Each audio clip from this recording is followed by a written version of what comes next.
マイクロエースの48分の1スケール日本陸軍3式戦闘機飛燕の仮組みを行います。このシリーズは大滝の金型が最初でしたね。半分くらい紹介したかしら。前回は5式戦闘機を取り扱いましたね。そうそう、5式戦闘機は飛燕を空冷エンジンに改修した機体、主翼などは飛燕と同じとなっております。このキットも同じパーツを使っているのでしょうか。どうやら別物っぽいですね。飛燕が出たのは1972年。5式戦闘機が出たのが1974年なんだけど、主翼の金型は別物かなと思います。飛燕は確か和製メッサーなんて呼ばれてますね。BF109E と同じ DB601 エンジンを積んでいたのでそう呼ばれたとか。出どころは1942年の同リットル空襲ってのをどこかで見たような。米軍による日本本土への初空襲ね。陸上運用されていたアメリカ陸軍航空隊の B20 号空母ホーネットに搭載して太平洋上から日本本土を襲った作戦。でも飛燕が実戦配備される前の話ですよね。なんでも水戸の飛行場で射撃訓練中の飛燕試作機2機が迎撃に上がったみたいね。そうなんですね。攻撃してきた飛燕を見た B20 母の搭乗員が日本に BF109E があると報告したとか。この時は日本海軍の冷戦も敵だと思ったらしいですね。見慣れない機体、胴体に日の丸がなかったのも原因とか。でも BF109E を輸入してたってのは本当ですけどね。技術研究用ってことでしたね。ではキットの方の説明に戻りますね。お願いします。飛燕の48分の1スケールも長らくこのキットのみだった。大滝よりも前にアトムってメーカーが出していたみたいだけど、投稿者の生まれる前ですから詳細は分かりません。1990年頃にライトスタッフから出ているみたい。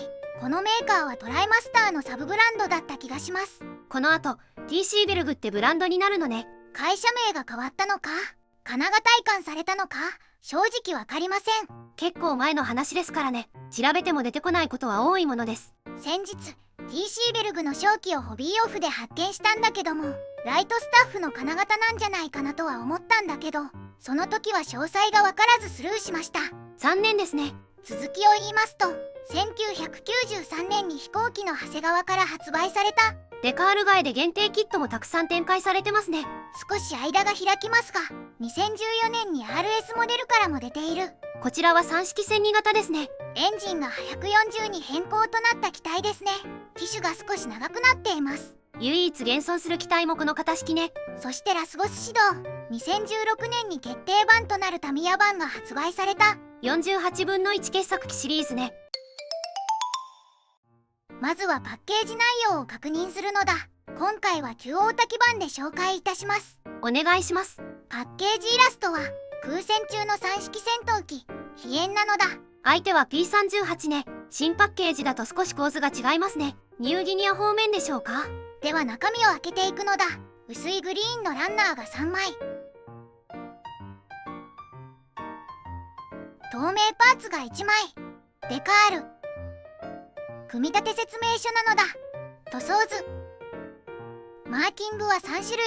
飛行第68戦隊、第39教育飛行隊、飛行第244戦隊となる。なるほど。マイクロエース版だとマーキングの種類が少ないかもね。部品点数は48点。部品数は少ないわね。ではマイクロエースの48分の1スケール日本陸軍3式戦闘機飛燕の仮組みを始めるのだ。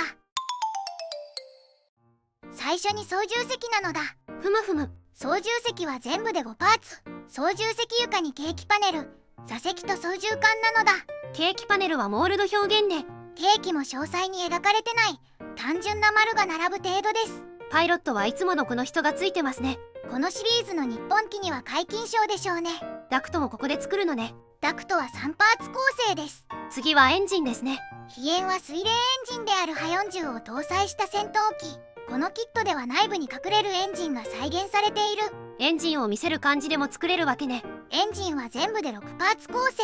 エンジン本体に軸を挟む。上部には機銃をつける。次はプロペラかしら。プロペラは2パーツ構成。3枚プロペラにスピナーをかぶせて終了。次は主翼と胴体なのだ。いわゆるしの字ですね。最初に胴体の組み立てとなる。ふむふむ。胴体は左右分割で2パーツ構成。操縦席とエンジンを挟み込んで接着。接着後に機種部分の組み立てもあるのね。機種の上部パネルが開閉選択が可能。機種先端と排気管もここで接着する。エンジンを見せれるのは嬉しいのですが、見せない場合だと修正が必要そうね。隙間が多い感じですね。胴体のモールドはどうでしょうか？オーリベッドでオモールドとなる。金型の抜きの関係上合わせ目付近が甘くなっている。主翼はどうでしょうか？主翼は全部で3パーツ構成。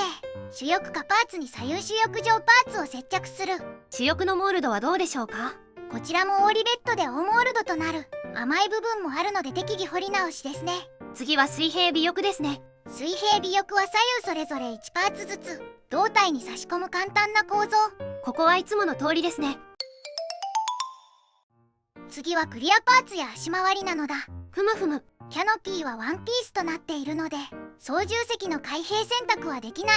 このシリーズ透明パーツには期待が持てませんね。今回は大多基板なので金型の傷みのない時期に射出成形されたキット。マイクロエース板は状態が悪化してるかも。次は足回りですね。まずは左右主脚。主脚は左右それぞれで3パーツ構成。タイヤとカバー、主脚の構成ね。その他にも胴体に接着するカバーもあるのだ。次は尾輪ですね。尾輪は1パーツのみとなっている。作業しやすいタイミングで胴体に接着する。なるほどね。続いてアクセサリーの取り付け。増装が2個ね。増装は分割となっているので貼り合わせて接着する。左右主翼下にパイロンをつけて吊り下げる。最後に総評なのだ。今回はマイクロエースの48分の1スケール日本陸軍3式戦闘機飛燕の仮組みレビューしたのだ。仮組み後の感想はどうでしょうか？今回は大多基板ということでパーツ状態は良好だった。その反面デカールが使えなさそうだけどね。パーツの合は胴体と主翼の接合と機種上面に隙間が発生した。パチキタとはいきませんね。シリーズの中でも初期キットなのかな。仕方ないのかもしれません。普段飛行機プラモデルを作っている方であれば対応できる修正範囲だと思います。パネルラインも結構間違っているのかな。